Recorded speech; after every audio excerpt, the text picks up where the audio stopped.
Assalamualaikum warahmatullahi wabarakatuh. Perkenalkan, nama saya Angela Firda Mirantika, NIM 1811B006. Kali ini saya akan menjelaskan bisnis model kanvas. Berikut bisnis model kanvas yang sudah saya buat.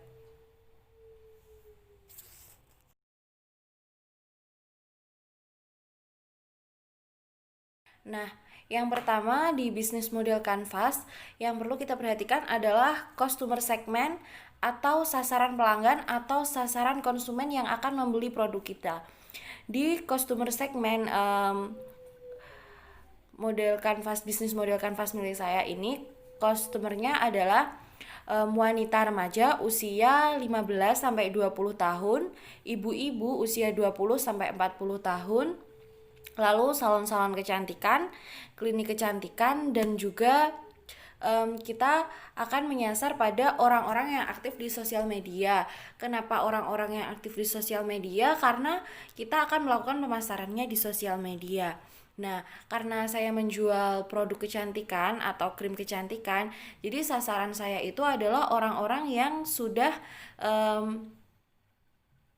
memiliki usia dewasa ya, hampir usia dewasa atau yang cukup umur, karena anak-anak tentunya tidak bisa menggunakan krim-krim saya, dan tentunya anak-anak atau ini balita dan sebagainya tidak akan mengalami masalah-masalah kulit yang bisa dipecahkan oleh krim saya. Jadinya yang menggunakan krim saya itu ya usia remaja yang pastinya mengalami jerawat karena perubahan hormon, lalu usia ibu-ibu yang pastinya sudah mulai mengalami penuaan atau keriput atau muncul flek hitam dan sebagainya.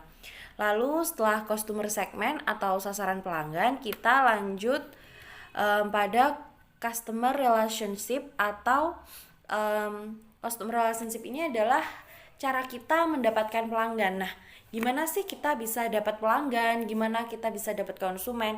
Di sini saya menggunakan aktif di sosial media untuk memasarkan produk saya. Jadi saya akan aktif di sosial media untuk memasarkan produk saya. Lalu untuk menarik pelanggan,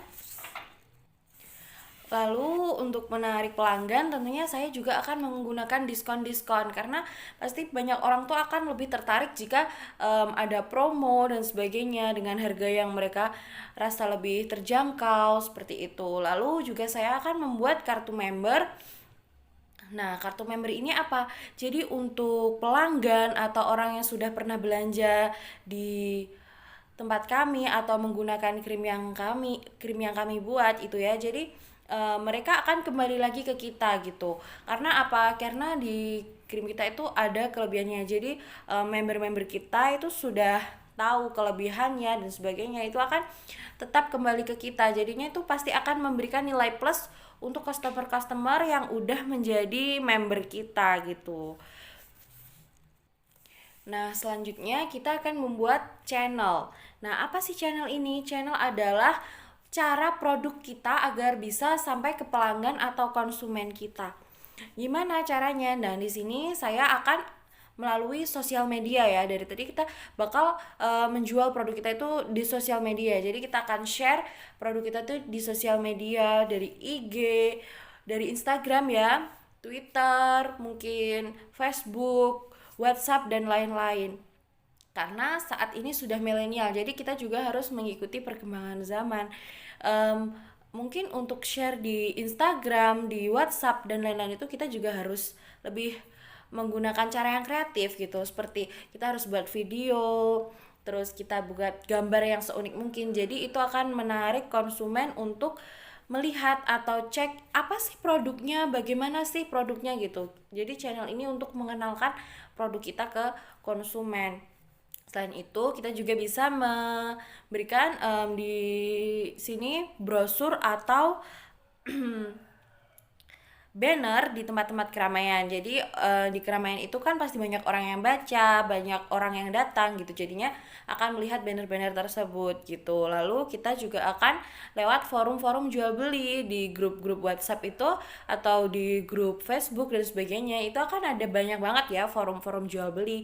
Jadi kita atau kita ikut di Shopee dan sebagainya gitu. Jadi kita bisa ikut forum-forum jual beli. Setelah itu di forum-forum jual beli pun kita juga harus tetap menggunakan gambar yang unik, harus tetap menggunakan video-video yang unik untuk menarik customer membaca atau melihat produk kita gitu ya. Selanjutnya adalah value proposition. Nah, value proposition ini merupakan apa sih produk kita yang akan kita pasarkan dan apa aja sih keunggulan. Jadi apa aja sih keunggulan produk-produk kita. Nah, ini akan dijabarkan di model bisnis, bisnis model Canvas ini di bagian value proposition. Nah, apa sih yang kita jual? Jadi kita itu akan menjual krim kecantikan. Apa kelebihan dari krim kecantikan kita? Yang pertama, krim kecantikan kita ini akan menghilangkan jerawat, akan menghilangkan flek hitam gitu, akan menghilangkan keriput, akan mencegah penuaan dini, akan tetap menjaga kelembutan, kekenyalan, kelembapan kulit kita. Jadi kita beli plus lagi dari penjualan krim kita ini. Di sini tuh nggak akan ada efek samping jika konsumen menggunakan ini gitu. Jadi bahan-bahannya itu yang tentunya aman gitu. Nah, selanjutnya kita ke key activity atau aktivitas bisnis. Jadi di bisnis kita ini apa aja yang kita lakukan gitu, apa aja aktivitasnya yang dilakukan di sana. Di sini aktivitasnya itu ada produksi, jadi kita membuat krimnya gitu ya, terus ada stok bahan, ada promo marketing dan juga distribusi. Itu aja sih yang kita lakuin ya, tapi itu tentunya juga menyita waktu ya, karena pastinya nggak semudah itu gitu buatnya.